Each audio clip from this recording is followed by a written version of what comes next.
mais as coisas do orçamento federal da União. Por isso que o Banco Central nunca foi e nunca será independente. Afinal, nós bancamos a dívida federal. E a principal despesa do orçamento federal é a gestão do Banco Central com a taxa Selic a quase 14% ao ano. Então pensemos, se a principal operação do Banco Central, que é a gestão sobre a taxa de juros, implica a maior despesa do orçamento geral da União, que galopa a dívida federal da União, e quem banca tudo isso é a sociedade contribuinte pagadora de tributos, ora, pergunta simples, Banco Central é independente? Pelo contrário, ele é tudo menos independente. Retornemos ao texto, ao Paul Volcker. Paul Volcker acreditava que colocar a inflação sob controle era uma pré-condição para a prosperidade. Estávamos em um caminho no qual a inflação estava se autoalimentando nos Estados Unidos e, quanto mais esse período durasse, mais difícil se tornaria enfrentá-la. Recordou em entrevista ao The Wall Street Journal em outubro de 2018. Não se poderia imaginar os Estados Unidos operando com uma taxa de inflação de 20% ou 25% anualizadamente falando. Era isso que as pessoas temiam. Descontrole inflacionário nos Estados Unidos. Aí ele foi lá e deu um tiro de canhão numa mosca, jogou a taxa do Fed a 20% ao ano e destruiu com a dívida pública dos países latino-americanos, principalmente com a dívida pública do Brasil. Na gestão de Paul Volcker, o Banco Central norte-americano apertou a base monetária dos Estados Unidos, causando uma disparada nas taxas de juros. A economia dos Estados Unidos passou por 2 recessões durante o primeiro mandato de Paul Volcker à frente do Banco Central norte-americano, com o desemprego chegando a um pico de 10,8% em 1983. As circunstâncias são tão distintas que hoje a taxa de desemprego dos Estados Unidos não chega a 3%. Aqui, nessa época, em 1983, quase 11%. São crises completamente diferentes. Hoje não podemos falar em crise inflacionária nos Estados Unidos. Por quê? Porque a economia navega no pleno emprego. A economia norte-americana hoje navega no pleno emprego. O Fed está tentando controlar os picos de superaquecimento da demanda, consumo das famílias, investimento empresarial e gasto do governo norte-americano. Estão percebendo? Mas a economia norte-americana navega no pleno emprego. Aqui no Brasil, não. Hoje, aqui no Brasil, nós estamos com 9 anos de crise severa e com o Banco Central jogando a taxa de juros a quase 14% ao ano. Com mais de 10 milhões de pessoas desempregadas, mais de 40 milhões de pessoas na informalidade, taxa de juros a 14% ao ano. Precisamos conversar inteligentemente sobre isso. Vamos lá. 1983, quase 11% a taxa de desemprego nos Estados Unidos. Os agricultores protestaram, indo de trator à sede do Fed e bloqueando o acesso a um dos edifícios do governo. Os operários da construção civil enviaram tábuas a Volcker pelo correio, implorando que ele baixasse as taxas de juros para que a construção de moradias fosse retomada. Taxas de juros altas encarecem o crédito. Logo, o investimento empresarial fica travado. O crédito imobiliário morre. Para controlar a inflação, Paul Volcker matou o crédito imobiliário nos Estados Unidos. Taxa de juros a 20% ao ano. Foi só no terceiro trimestre de 1982 que Paul Volcker sentiu confiança em ter controlado a inflação nos Estados Unidos. A taxa da inflação caiu para cerca de 3% pelo final de seu primeiro mandato de 4 anos como presidente do Banco Central norte-americano. A taxa referencial de juros norte-americana explodiu na virada dos anos 70 para os anos 1980, a fim de que o Banco Central norte-americano controlasse a inflação generalizada e persistente por longo tempo na economia dos Estados Unidos da América. Com isso, o preço do dólar subiu descontroladamente, tornando, portanto, a dívida externa brasileira absurdamente cara, inadministrável e insustentável, o que desorganizou a economia brasileira, perdendo, assim e deste modo, a década de 1981 a 1990. O regime militar endividou o Brasil em moeda estrangeira, em dólar, crédito externo em dólar para financiar urbanização e industrialização. O regime militar endividou o Brasil em moeda estrangeira, em dólar, que é moeda sobre a qual o governo federal não tem o menor controle. O mundo mudou, o dólar encareceu, o regime militar nem percebeu. E nos anos 1980, o Brasil morreu. Década perdida.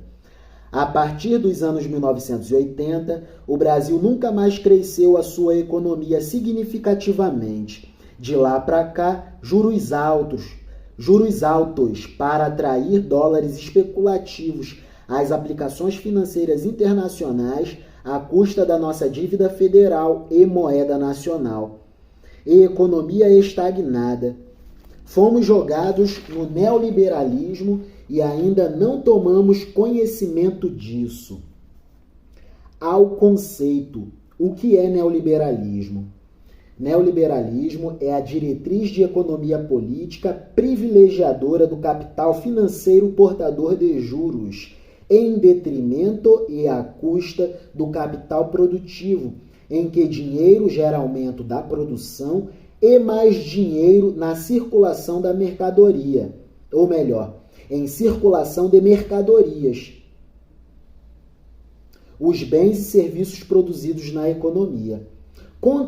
Contrariamente a essa perspectiva, que é a perspectiva produtiva,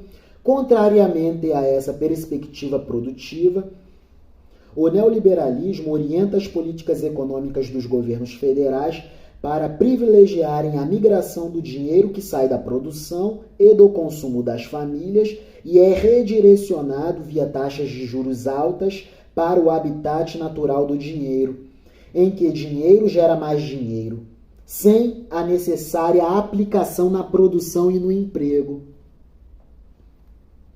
Sai do horizonte o consumo de massa, típico da sociedade industrial, e entra em campo a produção estrategicamente ajustada a demandas específicas. Morre o Fordismo industrial e nasce o pós-Fordismo neoliberal. Essa é uma observação global. No Brasil, entretanto, a industrialização perdeu o passo na virada dos anos 80 para os anos 1990. Enquanto o mundo desenvolvido trabalha após industrialização, sofisticando o setor de comércio e de prestação de serviços, o Brasil não completou o processo de industrialização e cada vez mais precariza o setor de serviços, tornando cada vez mais a economia brasileira informal e precarizada. Fomos jogados no neoliberalismo e nem nos demos conta disso. Repetirei o conceito de neoliberalismo porque é muito importante. O neoliberalismo é o privilégio do capital financeiro sobre o capital produtivo.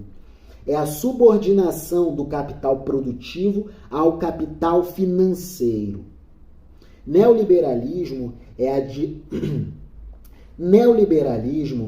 a diretriz de economia política privilegiadora do capital financeiro portador de juros, em detrimento e à custa do capital produtivo, em que dinheiro gera aumento da produção e mais dinheiro na circulação das mercadorias, os bens e serviços produzidos.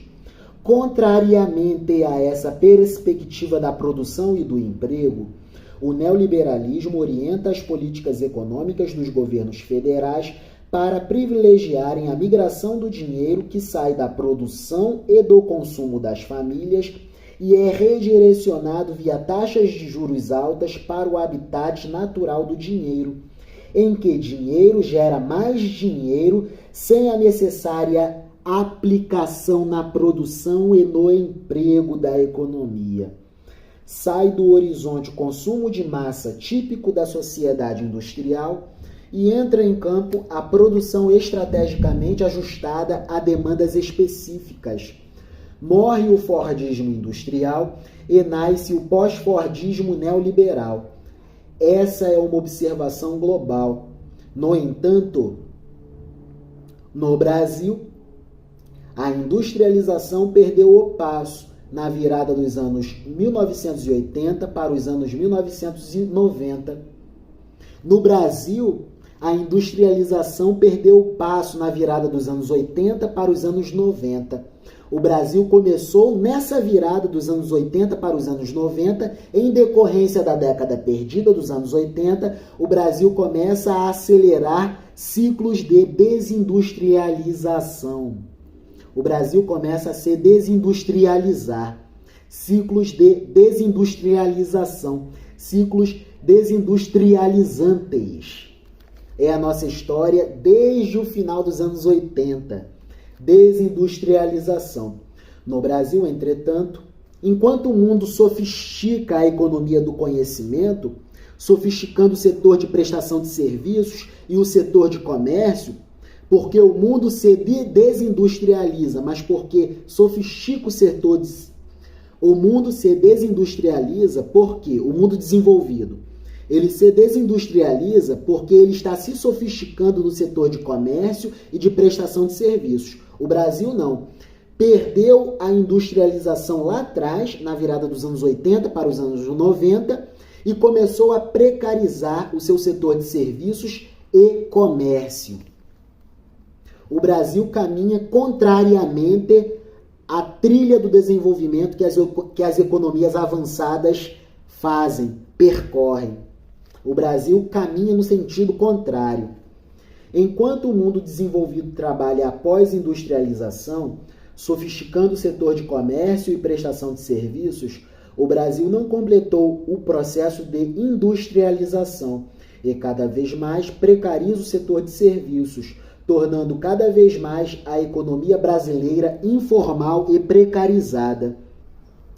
Hoje, temos mais de 40 milhões de trabalhadores em circunstâncias de trabalho precário, informalidade, sem direitos trabalhistas, sem carteira assinada, sem garantias trabalhistas, totalmente jogados ao léu, à sorte ou ao azar. Fomos jogados no neoliberalismo e nem nos demos conta disso. Maravilha. O texto segue, né, e a gente faz uma consideração sobre o último presidente da República do regime militar e a entrada do Brasil no neoliberalismo, mas falaremos sobre isso no próximo vídeo, porque este vídeo já está muito longo e a gente está começando a tropicar nas palavras, né? Trupicar nas palavras. É o cansaço. Mas vamos lá, é isso. Conversamos sobre neoliberalismo, vimos sobre o fim do padrão dólar-ouro, sobre as duas grandes crises do petróleo nos anos 70 e sobre a administração de Paul Volcker à frente do Banco Central norte-americano na virada dos anos 70 para os anos 80. 3 grandes fatos para os quais o regime militar não deu muita atenção.